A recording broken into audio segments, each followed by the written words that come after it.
নমস্কার, আপনারা দেখছেন টক টু বাংলা। আমি অভিষেক। আপনাদের যে খবর জানাবো, মোদী সরকার এই আগস্ট মাসেই ভাঙতে চলেছে এমন সম্ভাবনা কিন্তু দিলেন স্বয়ং লালু প্রসাদ যাদব।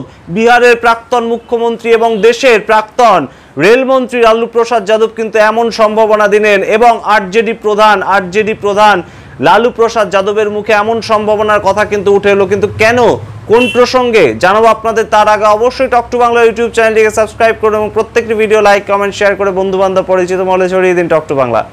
আসছি খবরে।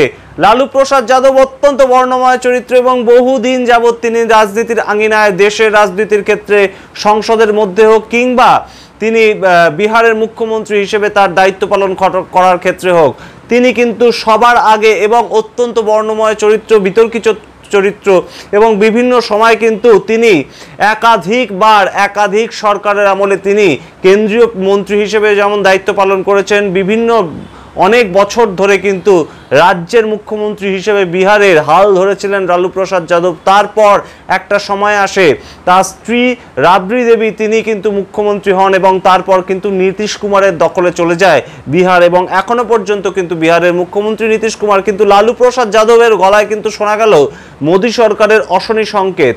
কেন? লালু প্রসাদ যাদব কিন্তু বললেন যে এই মোদী সরকার যা তৈরি হয়েছে, অর্থাৎ এনডিএ সরকার এবারে তৃতীয়বারে যা তৈরি হয়েছে, তা কিন্তু অত্যন্ত নড়বড়ে একটা সরকার। তার কারণ কিন্তু তিনি ব্যাখ্যা করলেন যে বিজেপি কিন্তু একক সংখ্যাগরিষ্ঠতা পায়নি এবং 272 যেটা ম্যাজিক ফিগার সরকার গড়ার ক্ষেত্রে, সেটা কিন্তু বিজেপি একা দখল করতে পারেনি।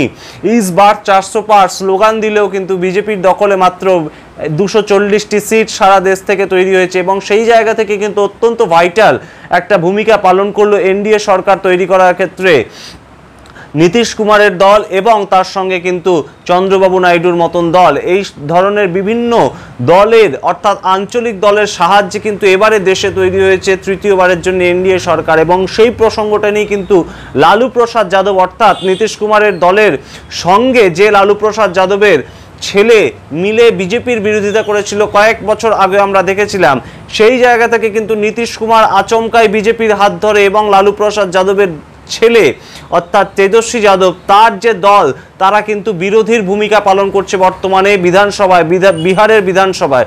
সেই জায়গা থেকে কিন্তু বর্তমানে আরজেডি যে দল, আরজেডি কিন্তু বিহারে বিরোধী পক্ষ হিসেবে তাদের ভূমিকা সামলাচ্ছে এবং সেই জায়গা থেকে কিন্তু আরজেডির যে প্রতিষ্ঠাতা, অর্থাৎ আরজেডির প্রতিষ্ঠাতা লালু প্রসাদ যাদব, বিহারের প্রাক্তন মুখ্যমন্ত্রী, তিনি কিন্তু এই সতর্কবার্তা দিলেন। এই যে সরকার, এনডিএ সরকার যে কোনো সময় টলমাটাল করতে পারে এবং ভেঙেও যেতে পারে, এই আগস্ট মাসের মধ্যেই কিন্তু তিনি আরজেডির যে সদস্য, কর্মী এবং কর্মীবৃন্দ বা কার্যকর্তা, তাদেরকে কিন্তু তৈরি থাকতে বললেন, কারণ এই কোয়ালিশন সরকার বেশি দিন টিকবে না বলেই মনে করছেন লালু প্রসাদ যাদব। এবং তিনি কিন্তু কড়া বার্তা দিলেন যে কর্মীদের বলবো প্রস্তুত থাকতে, কারণ এই সরকার কিন্তু নড়বড়ে সরকার, কেন্দ্রীয় সরকার বেশি দিন টেকার মতো নয়। এমন কথা কিন্তু খুব গুরুত্বপূর্ণ এবং জানি ইতিমধ্যেই চর্চা শুরু হয়েছে সারা দেশের রাজনৈতিক মহলে। কারণ লালু প্রসাদ যাদবের কথা কিন্তু সবসময় উড়িয়ে দেওয়ার নয়, কারণ তিনি কিন্তু সারা দেশের রাজনীতির হাল হাকিকাতটা ভালোই বোঝেন এবং বিভিন্ন সময় কিন্তু ইউপিএ গভর্নমেন্ট থেকে শুরু করে আগে অটল বিহারী বাজপেয়ীর যে এনডিএ গভর্নমেন্ট, সেখানেও কিন্তু তিনি বিভিন্ন সময় লোকসভার অভ্যন্তরে, কখনো লোকসভার বাইরে, অর্থাৎ বিহারের বিধানসভায় কিন্তু তিনি তার দায়িত্ব সামলেছেন। সুতরাং লালু প্রসাদ যাদব কিন্তু যে কথা বলছেন তা কোথাও গিয়ে অত্যন্ত গুরুত্বপূর্ণ প্রমাণিত হতেও পারে। আগামী দিনে আমরা সেই দিকে নজর রাখবো, অবশ্যই নজর রাখবো আরজেডি বিহারে নীতিশ কুমারের দলের সঙ্গে আবার কোয়ালিশন সরকার গঠন করতে পারে কিনা, নাকি নীতিশ কুমার বরাবরের জন্যই বিজেপির সঙ্গে থাকে। আমরা নজর রাখবো সমস্ত খবরের দিকে। আপনারা দেখতে থাকুন টক টু বাংলা। ভুলবেন না টক টু বাংলা ইউটিউব চ্যানেলটিকে সাবস্ক্রাইব করতে। ধন্যবাদ।